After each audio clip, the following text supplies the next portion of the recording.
Hello everyone, national institute of science में आपका स्वागत है। आज जो टॉपिक है रदरफोर्ड अल्फा रे स्कैटरिंग इफेक्ट, इसको हम लोग पढ़ चुके हैं।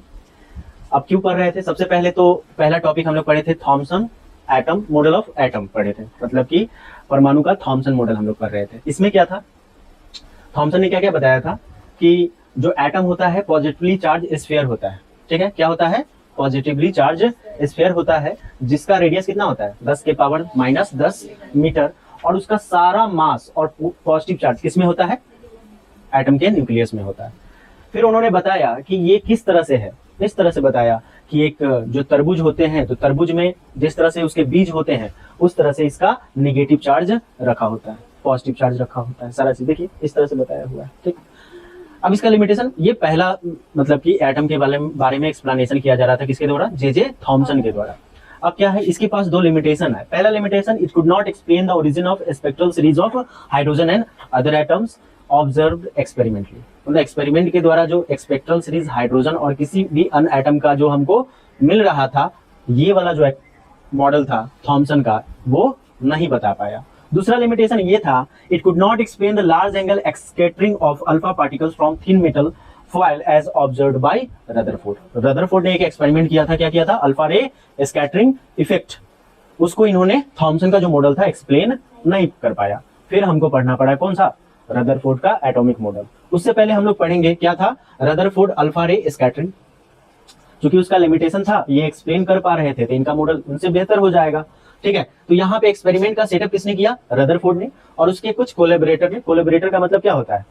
कोलैबोरेटर का मतलब होता है कि जैसे एक कोई कार्य कर रहे हैं तो हम भी उसमें कंट्रीब्यूशन किए, दो चार लोग और किया तो वो लोग क्या कहला जाते हैं? कोलैबोरेटर कहलाते हैं। तो इनके कोलैबोरेटर में गीगर्स एंड मार्सडन थे, और इस तरह का जो एक्सपेरिमेंटल सेटअप बनाया गया था उन्होंने बनाया था। एक्सपेरिमेंटल सेटअप में क्या था? एक लीड कैविटी थी जिसके अंदर रेडियो एक्टिव सब्सटेंस को रखा जाता था। जैसे कि यहाँ पे कौन सा लिया गया? बिस्मथ लिया गया, जिसकी एटॉमिक नंबर 83 और परमाणु भार कितना है? 214 है। अब आगे जाके एक कैलीमेटर होता था जो किसका बना हुआ है? लेड का ही बना हुआ है। फिर आगे जाकर एक गोल्ड फॉयल है, और फिर पीछे एक स्क्रीन है जो जिंक सल्फाइड का स्क्रीन है। और जो हम लोग इसकी छाया, फ्रिंजेस जो भी कह ले, वो दिखाई देता था किससे? माइक्रोस्कोप की मदद से। ठीक है, अब क्या होता है इस एक्सपेरिमेंट में? इस एक्सपेरिमेंट में होता है कि जो बिस्मथ है 83, जो रेडियो एक्टिव सब्सटेंस है, उससे हमेशा रेगुलर क्या इमिट होते रहेंगे? अल्फा रे इमिट होते रहेंगे। और अल्फा रे के बारे में क्या कहा गया है? ये इसका द्रव्यमान हाइड्रोजन परमाणु का लगभग 4 गुना होता है। ठीक है, कितना होता है? 4 गुना होता है। और आवेश कितना होता है? 2 गुना होता है। मतलब कि एक हीलियम एटम के बराबर होता है। मतलब एक अल्फा पार्टिकल किसके बराबर? एक हीलियम एटम के बराबर। अब क्या था, इसमें एक छिद्र है इस, ठीक है, यहां भी छिद्र है। अब इसमें से जो सोर्स से, बिस्मथ से जो अल्फा पार्टिकल निकल रही है वो क्या हो रहा है? बाहर निकल रहा है, और ये छिद्र से निकल रहा है। और इसको कॉलीमेटर का इस्तेमाल यहाँ क्यों किया जा रहा है कि यहाँ निकलेगा तो इधर उधर भी भागेगा बहुत सारे अल्फा पार्टिकल्स, जिसको ये रोक देगा। हमको सिंपल क्या है भाई, इससे पेनिट्रेट करवाना है गोल्ड फॉइल्स को। ठीक है, इसलिए कॉलीमेटर रखा गया। फिर एक पतली सी छिद्र से बाहर निकलता है और किससे टकराता है? गोल्ड फॉइल से टकराता है। और एक्सपेरिमेंट में ऑब्जर्व किया गया कि मोस्ट ऑफ द पार्टिकल जो अल्फा थे वो सीधे सीधे पेनिट्रेट करके जिंक सल्फाइड के स्क्रीन पे चला आता है। और इसका जो रिफ्लेक्शन अपने पाथ से जो भ्रमित होता है वो लगभग 1 डिग्री में, 0 डिग्री से लेकर 1 डिग्री, मतलब कि 1 डिग्री इधर नीचे, 1 डिग्री ऊपर। ठीक है, 1 डिग्री के अंतराल में लगभग 99% ऑफ अल्फा पार्टिकल पेनिट्रेट करके सीधे सीधे निकल जाता है। ठीक है, उसके बाद 0.14% 1 डिग्री से ज्यादा में जाता है। 14% का मतलब क्या हो गया? 1000 में से 14 गो। ठीक है, तो 1000 में से 14 गो जो अल्फा पार्टिकल है यहां से, मतलब 1 डिग्री से ज्यादा भ्रमित होगा अपने पाथ से। ठीक है, लेकिन एक और ऑब्जर्वेशन आया कि 8000 अल्फा पार्टिकल में से एक अल्फा पार्टिकल ही क्या होगा? 90 डिग्री से भ्रमित होगा अपने ओरिजिनल पाथ से। और इसको हम ऑब्जर्व किससे कर रहे थे? माइक्रोस्कोप की मदद से हम लोग ऑब्जर्व कर रहे थे। ठीक है, ये सारा ऑब्जर्वेशन है। इसमें बताया गया है ग्राफ में कि कितना एंगल पे, स्कैटरिंग एंगल पे कितना अल्फा पार्टिकल स्कैटर्ड हो रहा है। जैसे कि यहाँ पे 20 डिग्री पे लगभग किसके बराबर है? 10 के पावर 8 है कि 6 है? मतलब इस तरह से 180 डिग्री पे कितना है 10 के पावर 2 इतना अल्फा पार्टिकल ये सब स्कैटर्ड हो रहा है। ठीक है, अब एक्सप्लेनेशन इसका है कि इसमें हो क्या रहा है। हम लोग तो ऑब्जर्व कर लिए कि क्या है कि मैक्सिमम 99% ऑफ अल्फा पार्टिकल सीधे सीधे पेनिट्रेट करके निकल जा रहा है। उसके बाद 0.14% क्या हो रहा है 1 डिग्री से ज्यादा पे, और 8000 में से एक अल्फा पार्टिकल किससे 90 डिग्री से रिफ्लेक्ट हो रहा है। ठीक है, अब एक्सप्लेनेशन क्या कह रहा है, इसी एक्सप्लेनेशन से रदरफोर्ड का एटम मॉडल आएगा। क्या है explanation, an alpha particle is over 7000 more massive than an electron. Electron से कितना है 7000 ज्यादा मासिव है। And in this experiment alpha particle is travelling at high speed, therefore very strong force alone could have deflected them through large angles. मतलब कि बहुत ही ज्यादा force होगा जो चूंकि जो अल्फा पार्टिकल है अपने मास के साथ एक हीलियम एटम के मास के साथ एक हायर स्पीड में वहां से आगे की तरफ बढ़ रहा है, तो टकरा रहा है किससे गोल्ड फॉयल से टकरा रहा है, और अपने पाथ से क्या हो रहा है भ्रमित हो रहा है। ठीक है, तो लगभग कितना चाहिए, क्योंकि वो हाई स्पीड में है तो उसका संवेग मतलब कि वेलोसिटी ज्यादा है, संवेग ज्यादा है। ठीक है, तो उसको डिफ्लेक्ट करने के लिए कितना चाहिए ज्यादा फोर्स चाहिए। मतलब कोई भी गाड़ी बहुत ज्यादा स्पीड से अगर चल रही है तो उसको अपने पाथ से डिफ्लेक्ट करने के लिए एक हेवी चीज चाहिए। क्या चाहिए, अगर एक काफी स्पीड में मोटरसाइकिल चल रहा है आप उसके सामने आइएगा तो क्या होगा, आपको उड़ा देगा, ज्यादा चांसेस रहेगा आप उड़ जाइएगा। ठीक है, लेकिन गाड़ी अपने ही जगह पे थोड़ा इधर उधर डिफ्लेक्ट करके चला जाएगा। लेकिन अगर स्पीड में जा रहा है आगे ट्रक आ जाए तो अपने छिटा जाएंगे। ठीक है, तो एक भारी फोर्स होना चाहिए उसके अपने पाथ से डिफ्लेक्ट होने के लिए। This led Rutherford to postulate the entire positive mass of atom must be concentrated in tiny central core of the atom. यही चीज रदरफोर्ड को पोस्टुलेट करने पे मतलब पोस्टुलेट करने किया कि मतलब कि कोई भी चीज उसको एक हायर भारी चीज उसको मतलब डिफ्लेक्ट कर सकता है। तो उन्होंने तब जाके बताया कि जो एटम का सारा मास होता है कहां होता है उसके न्यूक्लियस पे होता है। किस पे होता है उसके, किसके कारण, इस स्कैटरिंग इफेक्ट के कारण, अल्फा रे के स्कैटरिंग इफेक्ट के कारण उनको पता चला कि सारा का सारा मास कहां है। उन्होंने पोस्टुलेट कर दिया कि सारा का सारा मास उसके न्यूक्लियस में होता है और एकदम छोटे से स्पेस में होता है। ठीक है, this tiny central core of each atom was called atomic nucleus. यही टाइनी कोर जो क्या कहलाया एटम का न्यूक्लियस कहलाया। An alpha particle carries 2 unit of positive charge and has mass of helium atom. Charge on gold nucleus is equal to कितना Ze से हम बता रहे हैं। जेड क्या है उसका परमाणु संख्या, ई क्या होगा इलेक्ट्रॉन। ठीक है, where Z of gold is 79 as gold nucleus is about 50 times heavier than an alpha particle. Gold nucleus किससे अल्फा पार्टिकल से 50 गुना ज्यादा भारी है। We assume that it would remain stable in the scattering process. तो भारी चीज truck के सामने का मोटरसाइकिल कस के स्पीड में आ रहा है बहुत स्पीड में, तो कौन रिफ्लेक्ट होगा अपने जगह से, मोटरसाइकिल है। ट्रक इन्हें हिलेगा नहीं हिलेगा। उसी तरह यहाँ पे गोल्ड का जो एटम मतलब न्यूक्लियस होगा, उन्होंने पोस्टुलेट किया कि गोल्ड का न्यूक्लियस इन्होंने हिलने वाला नहीं है। कौन हिलेगा अल्फा पार्टिकल्स, मतलब गोल्ड का न्यूक्लियस अपने ही जगह पे है और अल्फा पार्टिकल्स इधर उधर छितरा जा रहा है, क्या स्कैटर्ड हो जा रहा है। Therefore, the trajectory of alpha particle can be computed using Newton's law of motion and Coulomb's force of repulsion between alpha particles and gold nucleus. हम लोग यहाँ पे क्या है इन्होंने माना क्या कि जो न्यूक्लियस है न्यूक्लियस के अंदर चार्ज है। ठीक है, और भी कोई ऐसा चार्ज पॉजिटिव चार्ज, और प्लस में अल्फा पार्टिकल के पास भी क्या है 2 पॉजिटिव चार्ज के बराबर है। मतलब क्या होगा वहां पे रिपल्सन होगा। कौन सा फोर्स लगेगा रिपल्सन फोर्स लगेगा। अगर अट्रैक्शन फोर्स लगता तो क्या वहां से अपने पाथ को डिफ्लेक्ट कर पाता, वो तो जाके उसी में चिपक जाता। लेकिन यहाँ पे रिपल्सन फोर्स लग रहा है, इसलिए क्या हो रहा है यहाँ पे स्कैटरिंग इफेक्ट देखने को हमको मिल रहा है। अब देखिए फोर्स क्या होगा, हमारे पास फोर्स की फॉर्मूला होता है 1/4 pi epsilon not Q1 Q2 upon R square. यहाँ पे Q1 के जगह पे गोल्ड का Ze और इसके जगह पे क्या हो जाएगा अल्फा। अल्फा पे कितने चार्ज होते हैं 2 इलेक्ट्रॉन के बराबर चार्ज होते हैं। ठीक है, लेकिन पॉजिटिव चार्ज होते हैं तो क्या हो जाएगा 2E। इतना फोर्स उन सब के बीच में लग रहा होगा। अब आगे चलते हैं, आर क्या है उन दोनों के बीच का डिफरेंस है। अब देखिए कैसे हो रहा है। बहुत सारे अल्फा पार्टिकल्स, देखिए 3 तरह के अल्फा पार्टिकल्स यहाँ पे बताए गए हैं। पहला 1 से मतलब पाथ को बता रहा है, 1 क्या बता रहा है पाथ, पाथ 2 डैश मतलब कि डिस्टेंस दोनों बराबर है। पाथ 3 और पाथ 3 डैश की बात हो रही है। तो 1 पाथ से जितने भी अल्फा पार्टिकल्स जा रहे हैं तो क्या होगा, मतलब इसके न्यूक्लियस के सीधे सीधे जा रहे हैं। यहां से अल्फा पार्टिकल्स आगे की तरफ बढ़ेगा, हायर स्पीड है मतलब हायर काइनेटिक एनर्जी मतलब हायर गतिज ऊर्जा है इसके पास। आगे जाते जाते जाते क्या होगा, इसके साथ रिपल्सन होने लगेगा। क्या होगा रिपल्सन होगा, पास जाएगा तो रिपल्सन होगा, रिपल्सन होगा तो इसका स्पीड घट रहा होगा। ठीक है, हम एकदम स्पीड में जा रहे हैं, आगे से कुछ धक्का हमको देने लगेगा तो मेरा स्पीड कम जाएगा, इसका स्पीड कमेगा तो इसकी गतिज ऊर्जा यानी कि काइनेटिक एनर्जी कम हो रही होगी, और चूंकि रिपल्सन फोर्स लग रहा है तो इस रिपल्सन फोर्स के अगेंस्ट में क्या होगा, पोटेंशियल एनर्जी डेवलप हो रहा होगा। तो जाते जाते जाते जहां पे स्पीड इसका 0 के बराबर हो जाएगा वहां पे इसकी काइनेटिक एनर्जी 0 हो जाएगी और पोटेंशियल एनर्जी हाई हो जाएगी, और फिर अपना पाथ डायरेक्शन 180 डिग्री से डिफ्लेक्ट हो जाएगा और सेम डायरेक्शन में पीछे की तरफ चला जाएगा। ठीक है, बहुत सारे अल्फा पार्टिकल्स जो पाथ 2 और 2' से होंगे, जो थोड़ा सा इसके पेरिफेरी से निकलेंगे, तो पेरिफेरी से जाएंगे और यहाँ पे डिफ्लेक्ट हो जाएंगे, पेरिफेरी पर जाएंगे, फिर यहाँ से पाथ अपना डिफ्लेक्ट हो जाएगा। बहुत सारे अल्फा पार्टिकल जो 3 है, ठीक है, ये इस तरह से डिफ्लेक्ट होंगे, इस तरह से डिफ्लेक्ट होंगे। 2 वाला का देखिए, जो 2 वाला है यहाँ पे जो डिफ्लेक्शन एंगल होगा, डिफ्लेक्शन एंगल किसके, जिसको पाथ मतलब एक्स एक्सिस हम मान लेते हैं इसके पाथ को, ओरिजिनल पाथ को, जिस पाथ से ये आगे की तरफ बढ़ रहा है, एक्स एक्सिस और उसके डिफ्लेक्शन में जो एंगल होगा वो क्या होगा, इसका डिफ्लेक्शन एंगल हो रहा होगा। तो थीटा क्या होगा, 90 डिग्री से कम से, कितना से, 90 डिग्री से कम से डिफ्लेक्ट होगा। नहीं, यहाँ पे 90 डिग्री से ज्यादा होगा थीटा, उल्टा लिखा हुआ है, ये थीटा हो जाएगा,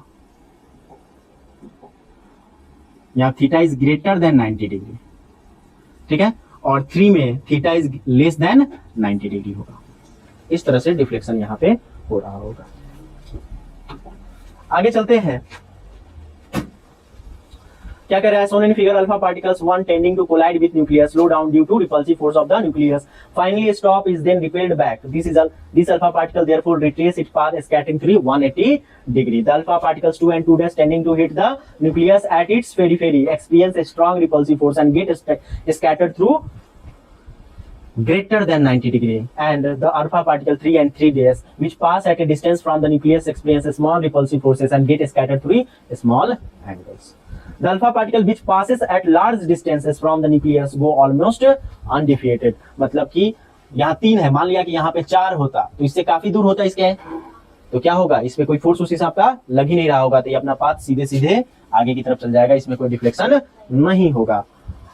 We can show that the number of alpha particles scattered per unit area n theta at a scattering angle theta varies inversely as sin का पावर 4 theta by 2। ये एक फॉर्मूला हो गया आपको, कितने एंगल पे कितना number of alpha particles deflect होगा, तो किसके, n theta is equals to 1 by sine का पावर 4 थीटा बाई 2।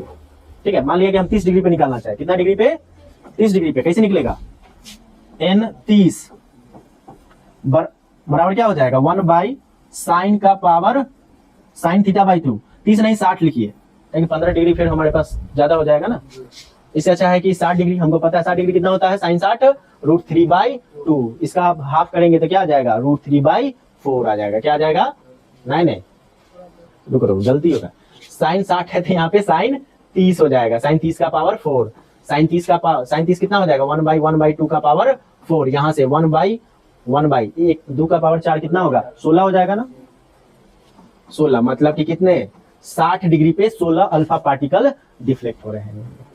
ठीक है, कितने हो रहेंगे, एग्जैक्ट 16 की बात नहीं हो रही, प्रोपोर्शनल की बात हो रही है, 16 हो सकता है, 17 हो सकता है, लेकिन उसी के आसपास की बात हो रही है। ये तो क्या है, प्रैक्टिकली है। अब प्रैक्टिकली में क्या होता है कि ऐसा थोड़ी होता है कि एकदम एग्जैक्ट कैलकुलेशन आएगा, हो सकता है 16 गो अल्फा पार्टिकल, हो सकता है 18 गो हो जाए, हो सकता है 14 होगा, मतलब 16 के आसपास में अल्फा पार्टिकल होगा, इसलिए प्रोपोर्शनल का साइन लगेगा, इक्वल टू का साइन नहीं ना है। ठीक है, इक्वल टू होता तो एग्जैक्ट वैल्यू बताता, लेकिन प्रोपोर्शनल है मतलब आसपास की बात हो रही है। अब है डिस्टेंस ऑफ क्लोजेस्ट अप्रोच, क्या कह रहा है, when alpha particle is directed toward the nucleus the kinetic energy of alpha particle goes on decreasing। ये सब बात हम फिगर से ही बात किए हैं।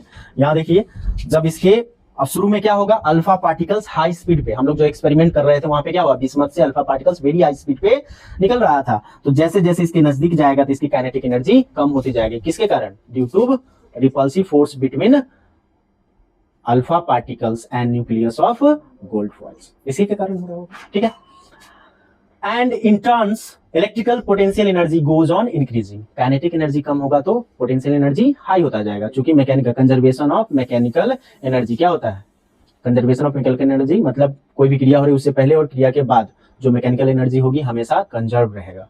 ठीक है, प्रारंभिक mechanical energy is equals to अंतिम मैकेनिकल एनर्जी।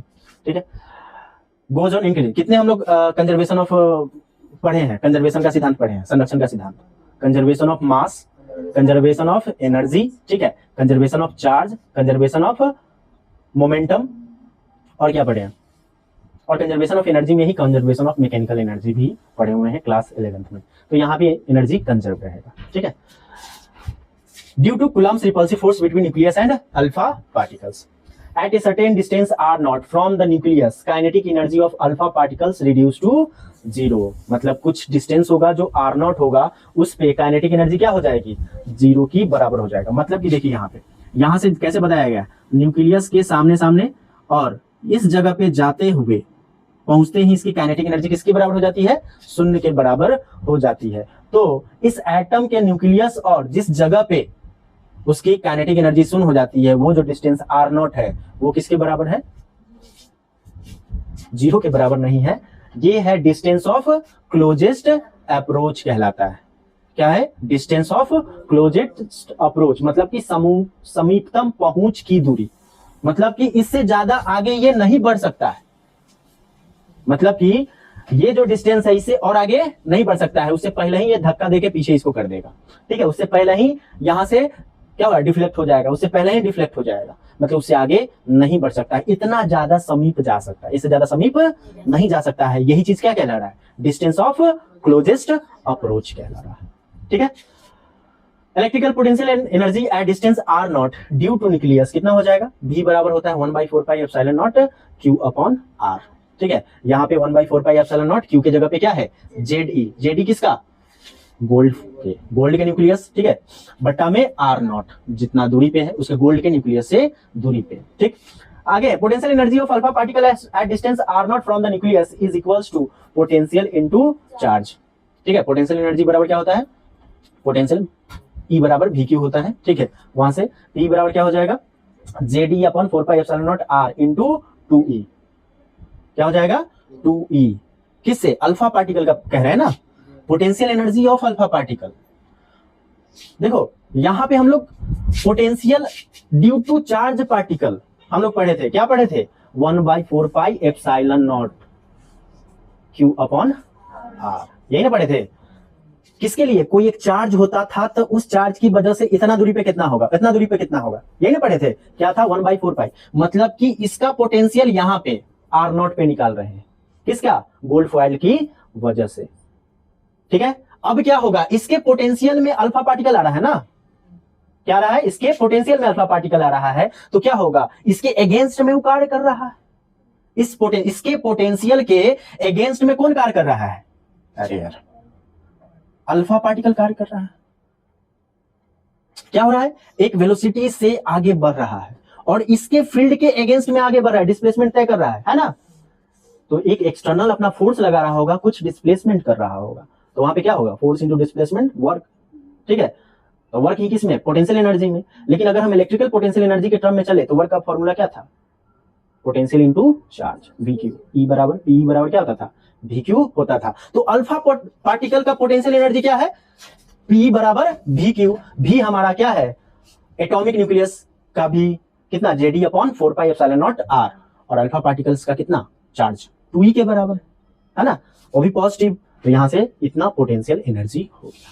साथ में kinetic energy of alpha particle of mass m moving with velocity v, तो उसी अल्फा पार्टिकल की काइनेटिक एनर्जी की बात करेंगे तो कितना हो जाएगा, हाफ mv स्क्वायर हो जाएगा, ठीक है। As at the distance of closest approach क्या होता है, देखिए कि अल्फा पार्टिकल का यहां पे हम लोग क्या सोचे कि जैसे जैसे शुरू में काइनेटिक एनर्जी हाई होगा, है ना, और जाते जाते जाते कम होते होते यहाँ पे काइनेटिक एनर्जी किसके, जीरो के बराबर हो जाएगा, किसके बराबर, जीरो के बराबर हो जाएगा। तो इस पॉइंट पे तो दोनों बराबर नहीं होगा, होगा क्या, नहीं होगा, एक जीरो होगा तो वो हाई होगा। शुरू में क्या होगा, अगर यहां पे बात करें तो यहां पे इसकी काइनेटिक एनर्जी हाई है और पोटेंशियल एनर्जी जीरो है ना, किसके अगेंस्ट में होगा, यहाँ पे इसके द्वारा यहाँ पे कोई फोर्स ही नहीं लग रहा है, ठीक है, काफी है, मतलब कि ये डिस्टेंस जो है काफी ज्यादा है, लगभग इनफाइनाइट के बराबर। अब इनफाइनाइट कह देंगे तो इनफाइनाइट का मीनिंग क्या हो गया, अनंत। यहां पे अनंत का मीनिंग क्या होता है, वैसा जगह, मतलब कि अनंत का मीनिंग क्या होता है, अपने जैसे पॉइंट मास की हम लोग बात करते हैं, किसकी बात करते हैं, पॉइंट मास की बात करते हैं। तो पॉइंट मास क्यों कहते हैं कि जो उसने दूरी तय की है उसके सामने उसका जो साइज है लगभग छोटा है, बहुत काफी छोटा है, उसके द्वारा किया गया। उसी तरह यहां पे जो ये डिस्टेंस है यहां पे इसकी वजह से एटॉमिक न्यूक्लियस की वजह से कोई फोर्स नहीं लग रहा है। फोर्स नहीं लग रहा है तो पोटेंशियल एनर्जी क्या हो जाएगा, जीरो हो जाएगा। यहां पे क्या होगा, जीरो हो जाएगा। तो इसके लिए क्या हो गया, इनफाइनाइट पे ही तो पोटेंशियल एनर्जी जीरो होता है कि नहीं। हम लोग एक पॉइंट पढ़े थे, potential energy due to charge particle at infinity position कितना होता है, जीरो के बराबर होता है। यहां भी जीरो है, इसलिए हमने बोल दिया कि इनफाइनाइट है, ठीक है। एक्चुअल इनफाइनाइट नहीं है, लेकिन इनफाइनाइट की जैसी प्रॉपर्टी वो शो कर रही है। ऐसे भी इस डिस्टेंस के सामने एटॉमिक न्यूक्लियस कितना सा, छोटा सा, एकदम बिंदु भी नहीं है। बिंदु तो हम देख लेते हैं, क्या हम एटम के न्यूक्लियस को देख पाते हैं, नहीं देख पाते हैं। तो क्या इसके सामने ये जो डिस्टेंस ट्रेवल किया है अल्फा पार्टिकल, चाहे अल्फा के ही सामने, अल्फा पार्टिकल के सामने ही जो इसने डिस्टेंस, अल्फा पार्टिकल कुछ डिस्टेंस तय किया है, क्या बहुत बड़ा नहीं है? तो यहां पे किसको किया गया है, शुरू के कंजर्वेशन ऑफ मैकेनिकल एनर्जी की बात की गई। किसकी बात की गई है, कंजर्वेशन ऑफ मैकेनिकल एनर्जी। शुरू में जब total energy is equals to last में टोटल एनर्जी, तो शुरू में टोटल एनर्जी किसके बराबर, काइनेटिक एनर्जी के बराबर, और लास्ट में जो टोटल एनर्जी किसके बराबर, पोटेंशियल एनर्जी के बराबर। इसलिए यहां पे दोनों को बराबर किया गया है। किसको बराबर किया गया है, kinetic energy is equals to potential. यहां पे डायरेक्टली लिख दिया है तो गलत है, ठीक है। इसमें हम ऐड कर सकते हैं, लेकिन उतना बड़ा लिखना पड़ेगा, तो सिंपल यहां पे कर दिया गया है। तो क्या कर दिया, शुरू में जो काइनेटिक एनर्जी है वो लास्ट में जो पोटेंशियल एनर्जी होगा, दोनों एक दूसरे के बराबर होगा, ठीक है। तो यहां पे के बराबर एम हो गया। के कितना है, हाफ mv स्क्वायर। एम क्या है, Z e upon 4 epsilon not R not into 2e।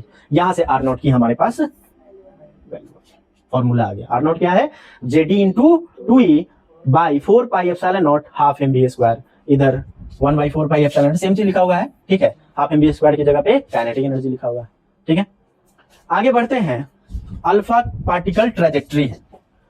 इधर है इंपैक्ट पैरामीटर। क्या है भाई, इंपैक्ट पैरामीटर। इंपैक्ट पैरामीटर, इसको स्मॉल बी से डिनोट कर रहे हैं। इसको कहते क्या है, it is defined as the perpendicular distance of the initial velocity of alpha particle from the central line of nucleus when the particle is far away from the nucleus, ठीक है। मतलब कि ये न्यूक्लियस है, इसका सेंट्रल लाइन क्या होगा, इसके सेंटर से गुजरने वाली लाइन होगी, ठीक है। और शुरू में जो भी अल्फा पार्टिकल है, ये जो है velocity vector of alpha particle, ये क्या है, इस डायरेक्शन में जा रहा है। किधर जा रहा है, आगे की तरफ जा रहा है। तो इसको सेंट्रल लाइन से इनिशियल वेलोसिटी के बीच में जो डिस्टेंस होगा, इसी को क्या कहेंगे, इंपैक्ट पैरामीटर कहेंगे, ठीक है। When the impact parameter is large, an alpha particle will deviate through a much smaller angle. अगर impact parameter, सिंपल सी बात है, इसके दोनों के बीच में दूरी ज्यादा होगी तो डिफ्लेक्शन कम होगा, इनके बीच की दूरी कम होगी तो डिफ्लेक्शन ज्यादा होगा। However, when impact parameter is small, force experienced in large and the alpha particle will scatter through large angle. Rutherford calculator analytically the relation between impact parameter b and the scattering angle theta, which is given by क्या था, b is equals to 1/4 pi epsilon naught jd square cot theta by 2। ये आता है बाबू, ठीक है, b की value आता है, ठीक है। एक आध बार आपको लिखा हुआ है। ये सारी चीजें थी किसमें, रदरफोर्ड का अल्फा पार्टिकल स्कैटरिंग। एक्चुअल में हम लोग क्या क्या पढ़े, अगर देखा जाए तो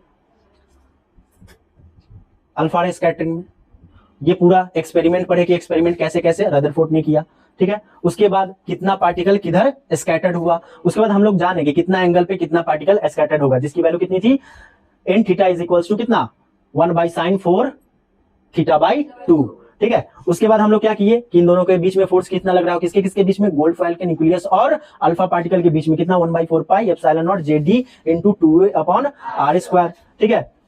उसके बाद हम लोग पढ़े डिस्टेंस ऑफ क्लोजेस्ट अप्रोच, मतलब कि कितना दूरी तक ये जा सकता है, ठीक है, किसके न्यूक्लियस से, एटॉमिक न्यूक्लियस से। मतलब यहाँ पे गोल्ड फॉइल यूज किया गया है, तो गोल्ड फॉइल के न्यूक्लियस थे, तो कितना दूरी, r0 दूरी जा रहा था, यही था डिस्टेंस ऑफ क्लोजेस्ट अप्रोच। इसको हम कैसे फाइंड किए हैं, हम जो अल्फा पार्टिकल है उस मतलब गोल्ड फॉइल का न्यूक्लियस का पोटेंशियल एनर्जी r0 पे निकाले हैं, उसके बाद potential energy of alpha particle निकाले हैं, kinetic energy of alpha particle निकाले हैं, उसके बाद दोनों को इक्वेट किए। इक्वेट क्यों किए हैं, क्योंकि दोनों उस जो क्रिया थी, एक बार शुरू में अल्फा पार्टिकल आगे की तरफ बढ़ रहा था, फिर तो उस समय काइनेटिक एनर्जी हाई थी और पोटेंशियल एनर्जी जीरो थी।